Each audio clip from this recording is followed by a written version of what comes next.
Amazon প্রাইমের অন্যতম জনপ্রিয় সিরিজ পঞ্চায়েতের ৫ নম্বর সিজন নিয়ে এক চাঞ্চল্যকর তথ্য উঠে এসেছে।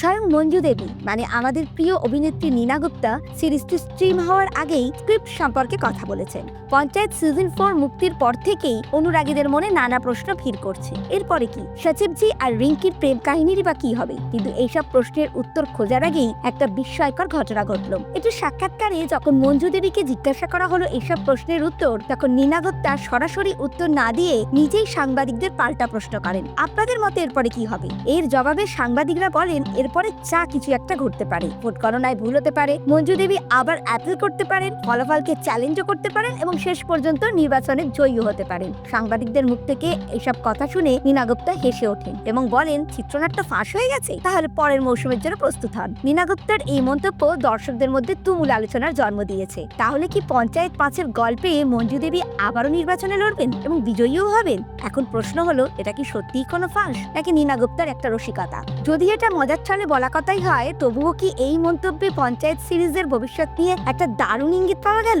তবে একটা বিষয় কিন্তু নিশ্চিত, পঞ্চায়েত সিজন 5 আসছে, আর আমাদের প্রিয় ফুলেরা গ্রামের গল্প কিন্তু এখনো শেষ হয়নি। এর আগে অবশ্য রিঙ্কি চরিত্রের অভিনেতা সানভিকা নিশ্চিত করেছেন যে পঞ্চায়েত সিজন 5-এর কাজ শুরু হয়ে গেছে। তার মতে সিজন 5 আসতে পারে 2026 সালের মাঝামাঝি। সিজন 4 নিয়ে দর্শকদের অবশ্য মিশ্র প্রতিক্রিয়া এসেছে। অনেকেই মনে করেছেন যে এই সিজনে আগের মতো কমেডি টাইমিং ছিল না, নির্বাচনী লড়াই দেখানো হওয়ায় সিরিজের আসল মজা কিছুটা হারিয়ে গেছে। তবে এখন আবারও অপেক্ষা পঞ্চায়েত সিজন 5-এর জন্য। পঞ্চায়েত সিজন 5-এর গল্প নিয়ে আপনার কি প্রত্যাশা? কমেন্টে জানান আপনাদের মতামত। আর হ্যাঁ, চ্যানেলটা সাবস্ক্রাইব করতে ভুলবেন না কিন্তু।